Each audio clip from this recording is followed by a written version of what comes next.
વડોદરા શહેરના તાંદલજા વિસ્તારમાં લીંબડી ફળિયામાં ગંદા પાણીની સમસ્યાથી સ્થાનિકો પરેશાન। વડોદરા શહેરના તાંદલજા ગામમાં લીંબડી ફળિયા ગરાસિયાવાડ વિસ્તારમાં છેલ્લા 1 વર્ષથી પીવાના ગંદા પાણીની સમસ્યા હોવાનો સ્થાનિકોએ ગંભીર આક્ષેપ કર્યો છે। વારંવાર રજૂઆતો કરવા છતાં સમસ્યાનો કાયમી ઉકેલ ન આવતા સ્થાનિકોમાં ભારે રોષ જોવા મળી રહ્યો છે। સ્થાનિકોના જણાવ્યા અનુસાર ઘરોમાં આવતું પાણી ગંદુ અને દુર્ગંધયુક્ત હોવાથી તેનો ઉપયોગ કરવામાં મુશ્કેલી પડી રહી છે। અનેક વખત પાણી વિભાગમાં ફરિયાદ કરવામાં આવી હોવા છતાં માત્ર ગટર લાઇન ભરાઈ જવાના કારણે આપવામાં આવે છે, પરંતુ સમસ્યાનું નિરાકરણ લાવવામાં આવ્યું નથી। રહેવાસીઓનો સવાલ છે કે જો ગટર અને પાણીની લાઈનો અલગ અલગ રાખવાની જવાબદારી તંત્રની છે તો પછી બંને લાઈનો ભેગી થવાથી પરિસ્થિતિ કેમ સર્જાઈ છે। સ્થાનિકોમાં આક્ષેપ મુજબ વહીવટી બેદરકારી અને યોગ્ય જાળવણીના અભાવે ગટરનું પાણી પીવાના પાણીમાં ભળી રહ્યું છે। ગંદા પાણીના કારણે વિસ્તારમાં ઝાડા ઉલટી, તાવ અને ચામડીના રોગોના કેસોમાં વધારો થતો હોવાનું પણ સ્થાનિકોએ દાવો કર્યો છે।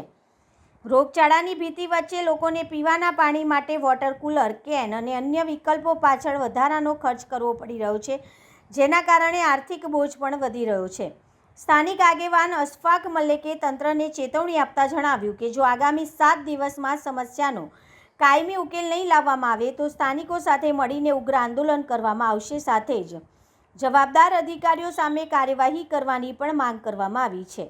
એક તરફ શહેરમાં સ્વચ્છતા અને આરોગ્ય અંગે જાગૃતિના દાવા કરવામાં આવી રહ્યા છે, ત્યારે બીજી તરફ તાંદલજાના રહેવાસીઓ ગંદા પાણીની સમસ્યાથી ત્રસ્ત બન્યા છે। હવે લોકોની નજર પાલિકા તંત્ર પર છે કે આ ગંભીર સમસ્યાનો ઉકેલ કેટલા સમયમાં લાવવામાં આવશે। વર્ષથી લીંબડી ફળિયો ગરાસિયાવાડ પણ હવે પાઇપ જોયું ને તમે ચાલુ કર્યું તો કલાક મોટર બરે તો પાણી જ નહીં આવતું, ગંધાય અને ચેર આવે, પગોળે છોકરા મોદો થાય, ઉલટી જળા થાય। વર્ષથી આ બધા આવે તો બટલાઈ નાહી જાય, જોઈ જોઈ નાહી જાય। શારદાબેન તાંદલજા વિસ્તાર લીંબડી ફળિયું ગરાસિયાવાડ આ છેલ્લા 1 વર્ષના સમયથી અમે લોકો આ ગંદા પાણીની સમસ્યા માટે અહીંયા ઝઝૂમી રહ્યા છે। વારંવાર રજૂઆતો કરીએ છીએ। રજૂઆતો કરે તો પાણીના કનેક્શનો કાપી જાય, 3 મહિના સુધી પાણીના કનેક્શનો કાપીને ચેકિંગની કાર્યવાહી થાય। કાર્યવાહી થયા બાદ પણ ફરી જ્યારે કનેક્શન જોઈન્ટ કરે તો ફરી ગંદુ પાણી એવું ને એવું જ રહે।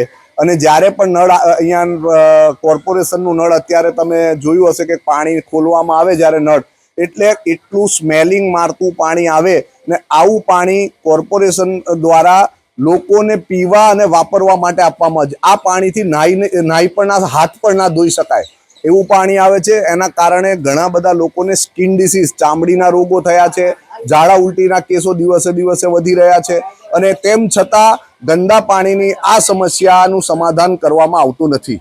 અમારી માંગ છે કે જો આ પાણીની સમસ્યાને દિન 8માં એ કરવામાં નહીં આવે તો અમે કોર્પોરેશનના અધિકારીઓને જઈને આ પાણી પીવડાવીશું। ના કેમિકલનો પ્રશ્ન અહીંયા આગળ આ પાણીની લાઈનો ને ગટરની લાઈનો મિક્સ થાય છે અને આ ગટરની ને પાણીની લાઈનો મિક્સ થતી હોય તો કોર્પોરેશનની જવાબદારી છે કે 1 વર્ષથી વ્યક્તિઓ રજૂઆત કરતા હોય તો એ લાઈનોને શિફ્ટ કરે।